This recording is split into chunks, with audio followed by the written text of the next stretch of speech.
Bonsoir à toutes et à tous, heureux de vous retrouver pour la tranche info en direct sur votre antenne Canal 10 Télévision avec au programme de cette soirée Info 10, le journal local et régional qui sera suivi du focus. On parlera actualité locale et de l'organisation d'une matinée autour du dos.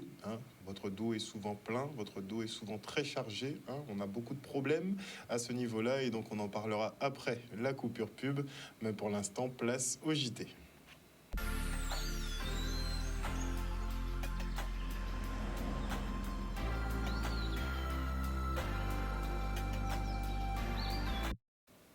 Nous sommes le lundi 30 janvier 2023 et on part sur le front social avec cette mobilisation au collège des Roches-Gravées à Trois-Rivières. La communauté scolaire dénonce la suppression de 2 classes et de fait le départ de plusieurs enseignants. Un mauvais calcul pour un établissement qui en réalité perd 5 élèves seulement. On fait le point avec le SNES-FSU. La semaine dernière, on a fait une assemblée générale parce qu'on nous a appris qu'on allait nous fermer 2 classes dans notre collège, alors qu'on perd seulement 5 élèves. Et donc les collègues se sont rendus compte à quel point ça allait gréver l'éducation de nos enfants, parce qu'on va se retrouver avec des classes à 28 élèves en 5e et en 3e. Et c'est très compliqué parce qu'on a pas mal d'élèves en grande difficulté scolaire et rajouter des élèves dans les classes, c'est très compliqué. On perd seulement 5 élèves, on nous ferme 2 classes. Il y a l'équivalent de 4 profs qui vont devoir quitter l'établissement. Donc c'est un gros problème à la fois pour les collègues qui doivent quitter cet établissement dans lequel ils sont investis depuis plusieurs années, et en plus pour les élèves qui vont se retrouver avec des effectifs trop importants et ils vont pas pouvoir accéder à la réussite scolaire qu'on leur promet. Évidemment, la réforme des retraites est un sujet fort ici. Les collègues nous ont dit qu'ils ne se sentent pas du tout capables d'être devant les élèves à 64 ans au moins. Et parce que parfois 67, parce que les enseignants commencent leurs études très tard, commencent leur travail très tard avec les années d'études. Et à 67 ans devant les élèves, c'est très compliqué, surtout qu'à chaque fois on nous augmente nos effectifs par classe. Donc là, cette année, on nous promet 28, mais qu'est-ce que ça sera dans 4-5 ans? 30-35 élèves par classe, c'est absolument impossible pour les collègues et c'est absolument impossible pour les élèves parce que les parents sont bien conscients que avoir des professeurs de 67 ans devant eux dans mathématiques, en histoire ou en français, c'est très compliqué. On va rester mobilisé. De toute façon, le rectorat est déjà au courant que le collège est bloqué. Nous, ce qu'on aimerait, ça serait qu'il nous prenne au sérieux et qu'on ait une audience avec lui, ou téléphonique, ou monter au rectorat, pour savoir ce qui va se passer pour nous. Et tant qu'on n'a pas de réponse du rectorat, on restera mobilisé. Le rectorat, déjà, s'il était malin, il pourrait nous dire écoutez, on vous ouvre vos 2 classes et puis on vous rend vos 2 classes et puis on voit ce que vous faites sur les retraites. Mais on a l'impression que la mauvaise habitude du rectorat, c'est d'essayer un pourrissement du mouvement. On le rappellera en 2020, on avait été un des établissements le plus mobilisés. Donc je pense que c'est un mauvais calcul. Et si le rectorat ou la rectrice se préoccupe véritablement de l'avenir des élèves guadeloupéens, il serait judicieux de rouvrir les classes. Et chaque année, plusieurs milliers de femmes en France perdent leur enfant pendant la grossesse ou peu après la naissance de bébés. Un deuil périnatal vécu par Faye Perjean qui, face à la douleur, s'est rendu compte du manque d'accompagnement ici en Guadeloupe. Elle crée donc l'association Nomme en nous il y a 1 an pour aider les familles touchées par ces drames. Ils célébraient leur anniversaire. Regardez. On est là aujourd'hui pour célébrer le premier anniversaire de Nomme en nous, donc une association qui accompagne les familles qui sont touchées par le deuil périnatal. Donc ça fait 1 an que nous sommes présentes sur la Guadeloupe, tout simplement parce qu'il n'y avait pas d'accompagnement. On n'a pas trouvé d'accompagnement parce que je suis directement touchée par le deuil périnatal et quand j'ai cherché autour de moi, il n'y en avait pas sur la Guadeloupe. Donc j'ai eu l'initiative de la créer avec Meggy Brudet qui m'a rejointe sur le projet. Et donc ça fait 1 an que nous œuvrons à accompagner les familles, surtout les mamans qui sont directement touchées, mais aussi les papas, les grands-mères, les tatis, enfin toutes les personnes qui sont touchées de près ou de loin par le deuil périnatal. On est vraiment là pour soutenir justement les gens qui traversent ou qui sont plus proches de cette cause. Ça nous touche plus qu'on ne le pense, surtout en Guadeloupe. Ma présence s'axe surtout sur le côté l'art-thérapie, dans la mesure où c'est une histoire propre à chacun, propre à nous tous, que chacun transmet et retranscrit à sa façon, justement par l'art. Donc c'est vraiment quelque chose qui permet de se recueillir, de prendre le temps pour soi, chose qui est essentielle dans ce cadre-là. Donc, vraiment être présent, accompagner, soutenir et être vraiment un soutien. Être vraiment un soutien. C'est pour ça qu'on est là aujourd'hui. Et on part maintenant pour la matinale des acteurs de la lutte contre l'illettrisme. Un Guadeloupéen sur 4 ne sait ni lire ni écrire, de quoi sérieusement plomber l'insertion sociale sur l'archipel.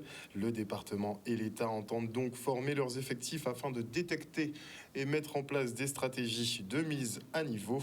Le reportage. Aujourd'hui, le focus, c'est sur l'activité, l'insertion par l'activité économique, qui est un sujet essentiel. C'est de voir comment aujourd'hui les structures qui agissent par l'activité économique en insertion peuvent agir valablement sur l'illettrisme. Vous savez, c'est un sujet qui est pour nous extrêmement important, puisque 20% de Guadeloupéens continuent à ne pas lire correctement. Et vous savez comment ça peut être important lorsque autant de personnes, c'est un Guadeloupéen sur 4 quand même, donc c'est colossal. C'est un sujet que nous devons prendre à bras le corps et surtout faire en sorte que massivement, avec des aides de l'État, comme vous avez dit, avec le département qui est un acteur essentiel dans ce jeu-là, que nous puissions porter des solutions en vue de faire diminuer ces chiffres. Car il est essentiel que nous puissions, sur les 4-5 années à venir, voir une progression.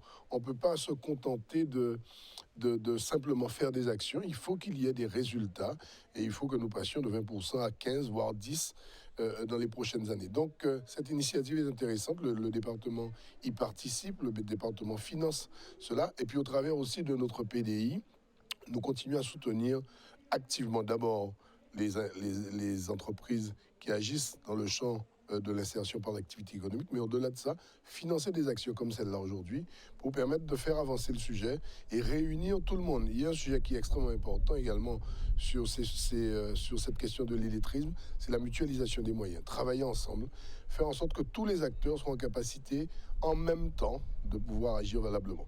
Donc le conseil départemental sera bien évidemment un partenaire incontournable sur cette question. Je rappelle que parmi les bénéficiaires, 74% sont des hommes. Ce sont des hommes qui sont issus de plus de 2 ans, notamment de chômage généralement, et qui malheureusement ne sont même pas parfois bénéficiaires du revenu de solidarité.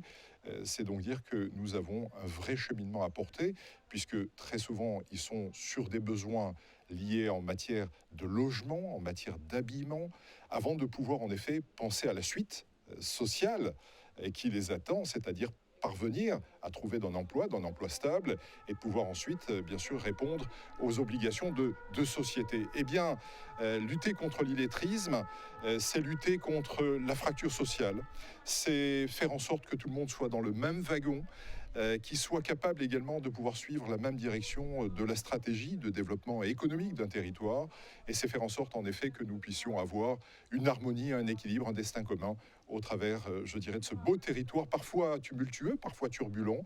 C'est une terre volcanique, la Guadeloupe, mais il faut que nous soyons ensemble à ne laisser aucune personne pour compte et que nous puissions nous arrêter au bord de chacun pour les faire monter dans ce train qui nous attend tous. C'est ça le sens de notre société. À noter que cela fait plus de 10 ans maintenant que l'on parle de baisser le taux d'illettrisme qui se maintient aux alentours des 25% quand même. Il retourne maintenant sur la visite en plein week-end de Gérard Larcher, le président du Sénat. Ce dernier s'est rendu notamment au nouveau CHU de Perrin aux Abîmes. Heureux de l'avancée de ce chantier à 580 millions d'euros, il n'a pas manqué de souligner que les élus se doivent de trouver un équilibre financier d'ici 2025. Une volonté de couper le cordon avec l'ancienne gestion sur le fil et de grosses dettes fournisseurs quasiment en permanence. Regardez. Et les Guadeloupéennes vont avoir pour leur santé un formidable outil. Un formidable outil, je n'en doute pas au plan technique, pour répondre à la première préoccupation de nos compatriotes, qui est la santé. Nous parlions avec les maires ce midi, à l'invitation du président du conseil départemental, de la question de la présence médicale sur le territoire. Vous savez que partout en France, on parle de déserts médicaux, que nous avons 7 millions de nos compatriotes qui n'ont pas aujourd'hui de médecin traitant. Et puis il y a des réponses. Et il y a une réponse qui est un engagement formidable de l'État quand même aujourd'hui, plus de 580 millions ici au service des Guadeloupéens et des Guadeloupéennes. Et puis une organisation qui va permettre, j'en suis certain, la montée dans la capacité de répondre à des problématiques de plus en plus larges de spécialité, avec une préoccupation que nous avons partagée avec le président du conseil de surveillance, qui est d'ici le début 2025, de trouver, les parlementaires de ce département y sont sensibles, notamment les sénateurs, eh bien, un équilibre financier pour cet établissement. On ne peut pas partir avec le modèle antérieur. Et chaque année, avoir un directeur général, avoir un président du conseil de surveillance qui court derrière les crédits. Il faut aujourd'hui, au travers de cet établissement, générer, au-delà du service de qualité qui sera apporté, un équilibre financier. C'est une préoccupation, c'est un message que je remporte comme président du Sénat. Le président du Sénat l'a dit, donc il a l'écoute des élus, du territoire, et j'ai eu l'occasion d'exposer cette nécessité que nous puissions bénéficier de cet équipement dans les meilleures conditions, c'est-à-dire cet assainissement financier. Et vous avez entendu donc ces propos. On sait quel est le poids donc, du président Larcher. Donc cela est dans la continuité de la rencontre que j'ai eue avec le ministre de la Santé il y a 2 jours pour que tout puisse se passer de la meilleure façon possible. Et en parlant de parlementaires, parlons vite fait de la réforme des retraites, puisque la Commission des affaires sociales vient de valider la disparition de la plupart des régimes spéciaux, sauf effectivement ceux de l'Assemblée nationale, du Sénat, des avocats, de l'Opéra de Paris ou encore de la Comédie Française, qui eux conserveront leurs régimes spéciaux et tous les avantages induits, n'est-il pas ? Et depuis le mois de novembre dernier, la ville de Gosier étudie son littoral sous toutes les coutures. Élus et scientifiques arpentent les écosystèmes afin d'avoir une connaissance et une maîtrise de notre environnement. La phase B, c'est transmettre tout cela à la population afin qu'elle se sente concernée justement par sa préservation. Regardez. Vous savez, aujourd'hui, je suis un homme heureux. Pourquoi ? Parce que l'artisanat représente la place de noblesse qu'elle mérite dans le monde entier, et notamment en métropole, et plus singulièrement sur notre territoire, en Guadeloupe. Donc, je suis très satisfait que les gens puissent s'intéresser à l'artisanat, et je le redis, l'artisanat, c'est une valeur sûre. Nous sommes ici sur le littoral littoral de Grand-Bay, la Poudrière, voilà, donc au sud de Montauban, et précisément dans un étang bois sec, c'est-à-dire un écosystème de palétuviers, de mangroves, qui s'est complètement donc effondré, qui s'est dégradé avec une mortalité massive, telle que vous pouvez le voir derrière moi, et qui, sans doute, à la suite d'un dysfonctionnement ou une modification de la circulation des eaux, où on a une salinité qui a augmenté considérablement, et donc entraînant cette mortalité. Nous sommes là pour que la population se joigne à nous. Il faut que la population se joigne à nous, puisqu'on a commencé ce travail depuis novembre déjà, entre nous, entre élus et scientifiques, et là, on est avec une partie de la population, les enfants, les plus jeunes, les plus âgés, il y a des étudiants. Donc, il faut que tout le monde puisse participer avec nous à protéger la nature. Pour préserver, il faut éviter déjà de couper les arbres, et puis de faire des aménagements sur des zones comme ça qui sont déjà des zones inondables et qui sont résilientes certes, mais qui demandent à être préservées et qui jouent aussi un grand rôle aussi au niveau de tout ce qui est inondation, hein, c'est ce qu'on appelle des bassins d'expansion. Ça permet, si vous voulez, en fait, à l'eau sale qui va arriver plus haut de décanter sur les sites. Et après, dans un site, ça peut être relargué en mer, mais sous forme de nutriments qui vont être utilisés par les herbiers et par les coraux. Et en fait, ça limite aussi tout ce qui est érosion. Et soucieux de créer du lien social, les membres de la Légion d'honneur se penchent sur l'apprentissage en Guadeloupe. Et pour sa première venue officielle, le président Alain Coldefy était en visite à l'Université régionale des métiers de l'artisanat.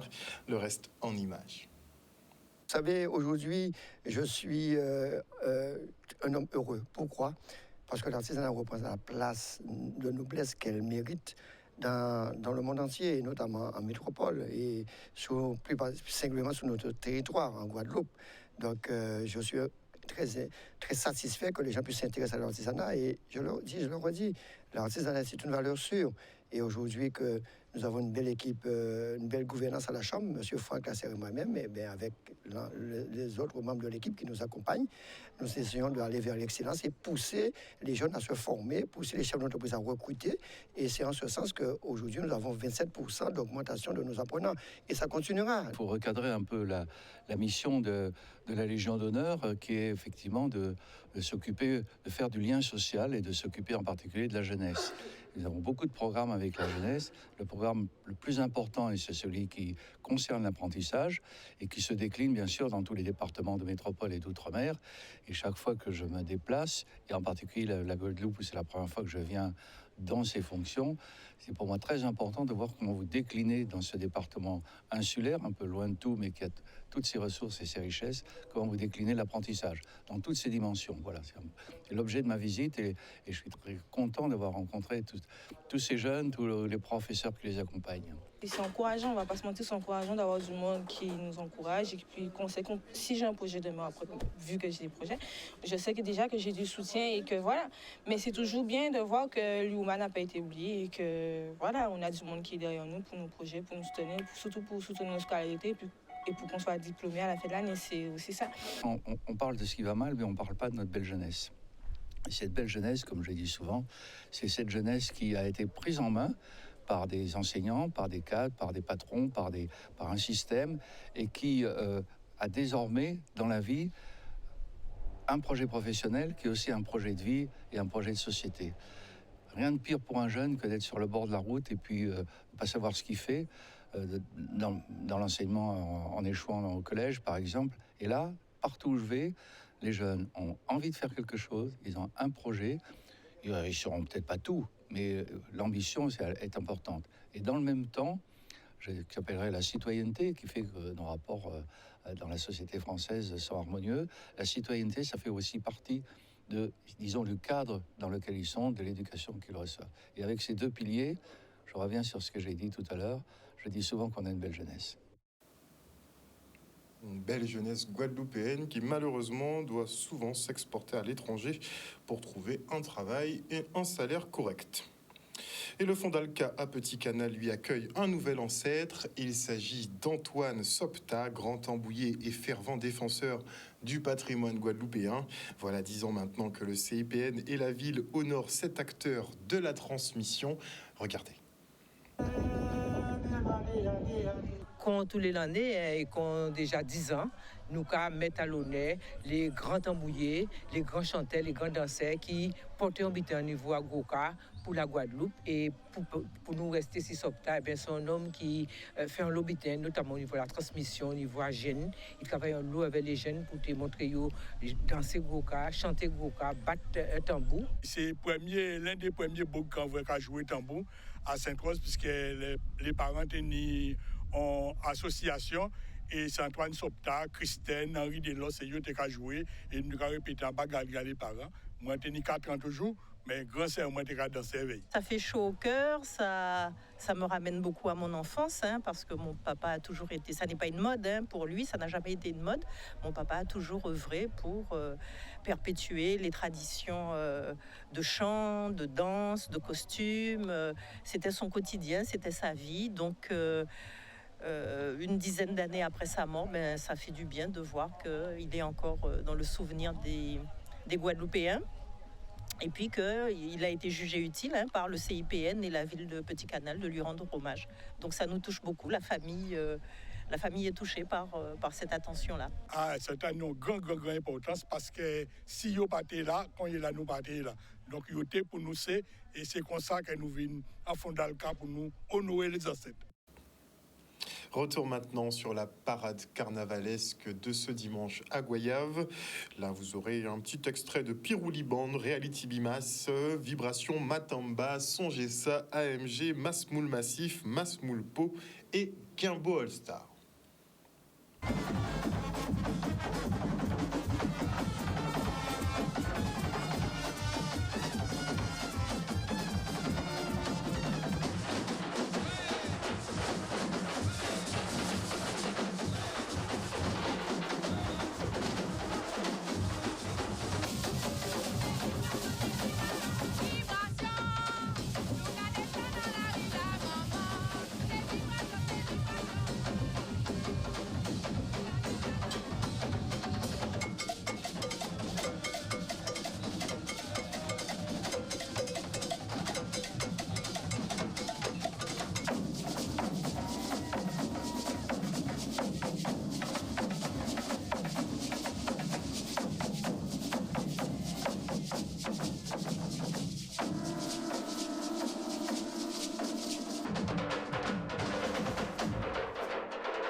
Magnifique célébration, et notez tout de même que la police déplore une recrudescence des agressions et des vols en marge du carnaval, surtout à Pointe-à-Pitre.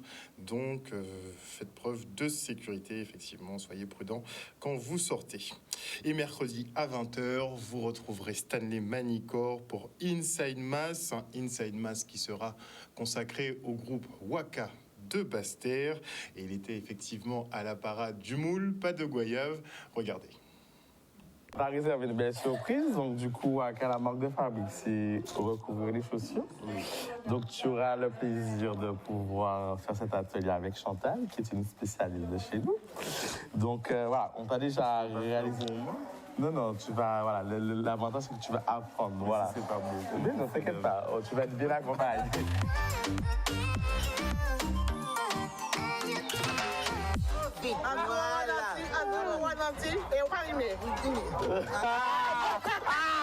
Voilà, on te ça vous défie. Rendez-vous tous les mercredis, 20h sur Canal 10. Un rendez-vous à ne pas manquer, donc ce mercredi à partir de 20h. Voilà, chers téléspectateurs, nous sommes arrivés au terme de ce journal. Merci pour votre fidélité à ce programme. N'oubliez pas que sur Canal 10 Télévision, vous faites l'information que nous diffusons. Il vous reste encore quelques petits jours pour passer à la pompe, puisque le prix de l'essence risque d'augmenter le mois prochain. C'était juste au passage. Bisous, bisous tout le monde, on se retrouve demain.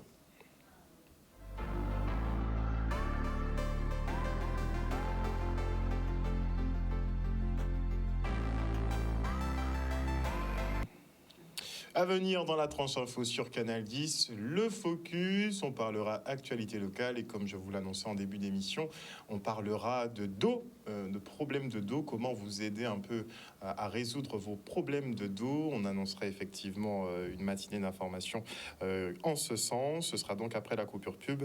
Et avant cela, je dis bonsoir. Bonsoir à qui? Bonsoir à Jimmy Kamagouva, hier à Moïse Caramel, bonsoir à Maître Vignon, Gangpo, pardon. Bonsoir à Marie-Hélène Borès, bonsoir à Joël Bazit, à Moïse Tézénas, bonsoir à Woody Cole. 20%, ça fait 1 sur 5. Non, on est plus sur du 25% pour ce qui concerne l'illettrisme. Ça aussi entre 20 et 25%, mais c'est plus 25% a priori.